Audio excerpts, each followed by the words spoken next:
NJV जो scholarship के पास paper है उसका साइंस जो पोर्शन है वो सॉल्व करेंगे। इससे पहले हम मैथ का पोर्शन अपलोड कर चुके हैं और मैथ A to Z सारी हमारी अपलोड है 8th क्लास तक, जो आप फुल तैयार कर सकते हैं टेस्ट के लिए। ठीक है, बिस्मिल्लाह करके शुरू करते हैं। सबसे पहला क्वेश्चन क्या है कि when light pass through from an eye which of the following sequence is correct, कि लाइट जो आँख में पास करती है तो कौन सी सीक्वेंस सही है। ठीक है, मतलब सबसे पहले किस में जाती है, उसके बाद और आखिर में कहाँ तक। तो ये जो बी ऑप्शन है ये करेक्ट वन है। ठीक है, ये आप याद कर लें। विच one is the largest part of human brain, एक इंसान का सबसे बड़ा दिमाग का हिस्सा कौन सा है, वो है सेरिबरम। ऑप्शन इसका सही है। ठीक है, थर्ड देखते हैं कि the animal which depend upon plants are called, जो एनिमल प्लांट्स पे मतलब पौधों पे डिपेंड करते उन्हें क्या कहते हैं। ये ऑप्शन इसका भी सही है। कार्निवोरियस किनको कहते हैं, जो सिर्फ गोश्त खाते हों। ओमनीवोरियस जो दोनों खाते हों, मतलब कि सब्जियां भी खाते हैं और गोश्त भी। डीकम्पोजर तो छोटे छोटे कीड़े मकोड़े होते हैं, ठीक है, जो डीकम्पोज करते हैं चीज़ों को। फोर्थ देखें कि all of them are responsive for pollution except, कि कौन से जो हैं वो पॉल्यूशन में किरदार अदा करते हैं, मतलब पॉल्यूशन को बढ़ाते हैं, एक्सेप्ट किसके सिवा, मतलब किसके सिवा बाकी जो हैं वो पॉल्यूशन करते हैं। तो वो प्लांटेशन है। सिर्फ ये पॉल्यूशन नहीं करता, बाकी सारे जो हैं, स्मोक भी पॉल्यूशन का सबब है, पेस्टिसाइड और एक्सरे रेडिएशंस भी। फिफ्थ देखें कि which one is the most common method used as a preventive measure against disease, prevention के लिए हम कौन सा मेथड अपनाते हैं कि किसी डिजीज़ से बचा जा सके। जैसे कोविड से बचने के लिए वैक्सीनेशन करवाते हैं, इसी तरह बाकी डिजीज़ से बचने के लिए भी वैक्सीनेशन करवाते हैं। मतलब डी जो ऑप्शन है ये सही है। सिक्स देखें कि यूनिट ऑफ डेंसिटी इज़, के डेंसिटी का यूनिट क्या है, वो सी जो ऑप्शन है ग्राम पर सेंटीमीटर क्यूब। मतलब इसका फार्मूला क्या है डेंसिटी का, मास पर यूनिट वॉल्यूम, तो मास का ग्राम और वॉल्यूम का सेंटीमीटर क्यूब। इसी तरह केजी पर मीटर क्यूब भी हो सकता है। सेवन्थ देखें the most abundant element found in human body by weight is, एक इंसान के जिस्म में सबसे ज़्यादा वेट के हिसाब से कौन सा एलिमेंट पाया जाता है। ठीक है, सबसे ज़्यादा जो है वो ऑक्सीजन पाया जाता है, लेकिन वो ऑप्शन ही नहीं बाय वेट। और दूसरे नंबर पे बाय वेट जो है वो कार्बन पाया जाता है, और थर्ड नंबर पे हाइड्रोजन। मतलब ये ऑप्शन जो है ये सही है।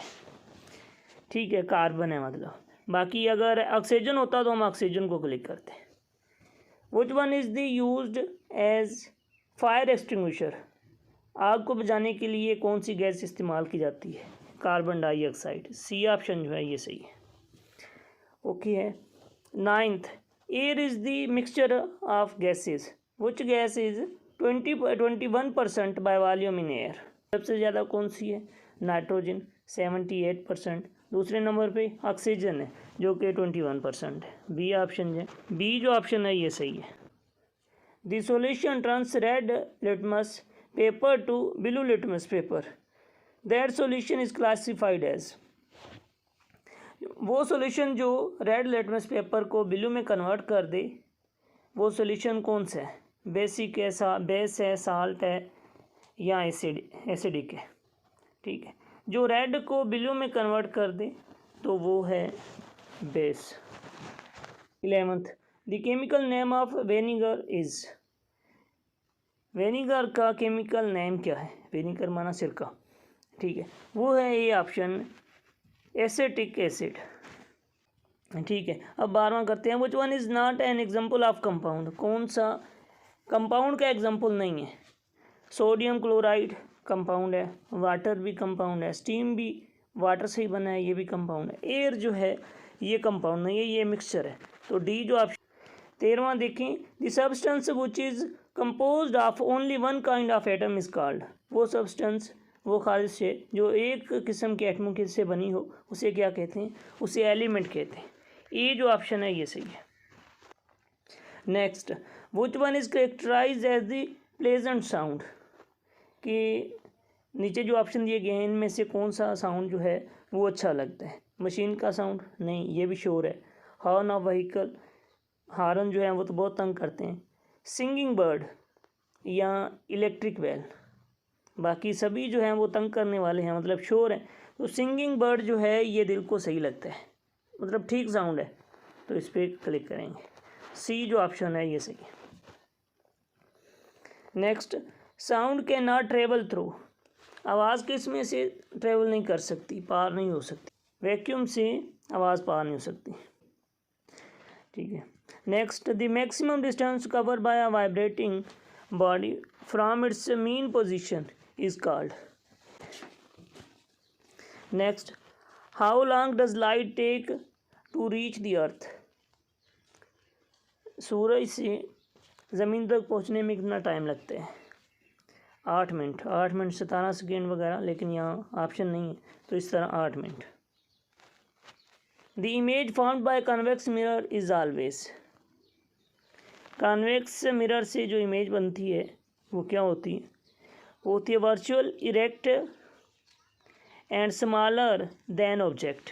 डी जो ऑप्शन है ये सही है। इसमें में क्या है कि all of them happen when light fall on the surface of an object except, कि अगर किसी चीज़ के सरफेस पे लाइट पड़ती है तो नीचे दिए गए सारे ऑप्शन होते हैं सवाए। सवाए किसकी, अगर जो ऑब्जेक्ट है, ऑब्जेक्ट ट्रांसपेरेंट है, ट्रांसपेरेंट है मतलब उसमें से लाइट गुजर सकती है, तो डिफ्लेक्शन बी जो ऑप्शन है ये नहीं होगा। ठीक है, तो इस तरह हमारा ऑप्शन बी होगा, बी। और अगर जो ऑब्जेक्ट है वो ट्रांसपेरेंट नहीं है तो क्या होगा हमारा ऑप्शन फिर ट्रांसमिट होगा, मतलब लाइट उसमें से नहीं गुजर पाएगी। मतलब ये जो क्वेश्चन है ये उन्होंने क्लियर नहीं दिया हुआ, इसलिए थोड़ा इसमें है। 20वां, the galvanometer is use to measure, galvanometer किसको मापने के लिए इस्तेमाल किए जाते हैं। गिल्वानोमीटर जो है वो करंट मेयर करने के लिए इस्तेमाल किया जाता है। 21वां क्या है, the scientists who study about rocks and determine the age and history of earth is called, उन्हें क्या कहा जाता है, जो ज़मीन के रॉक्स चट्टानों के बारे में पढ़ते हैं और एज मालूम करते हैं अर्थ की, तो उसे हम जियोलॉजिस्ट कहते हैं। ये जो ऑप्शन है ये सही है। ठीक है। Next, which planet has more than one satellite, कौन सा प्लानट है जिसकी एक से ज़्यादा सैटेलाइट्स है, मतलब एक से ज़्यादा उसके चांद है। ठीक है, मरकरी का भी नहीं होता, वेनस का भी चांद होता ही नहीं, और अर्थ का एक चांद है, तो इस तरह डी जो ऑप्शन है मार्स, इसके मोर देन वन चांद है। ठीक है, मोर देन वन सैटेलाइट है इसकी। 23 जो है उसमें क्या है कि the man who set foot on the surface of the moon in 1969 is, ठीक है, नील आर्मस्ट्रांग है। Next, the preparation of code from milk is an example of, दही का दूध से बनना किसकी एग्जाम्पल है, मतलब कौन सी किताब की लिहाज से ये बनता है। ये केमिस्ट्री, केमिकल रिएक्शन होता है, तो इसलिए ये केमिस्ट्री की एप्लीकेशन है, केमिस्ट्री की एग्जाम्पल है। Next, the second era is known as, second era को किस नाम से या किस लिहाज से जाना जाता है, invertebrate, the age of invertebrate, मतलब सेकेंड इरा को द एज ऑफ इनवर्टिब्रेट भी कहा जाता है। बी जो ऑप्शन है ये हमारा सही है। अब बारी आती है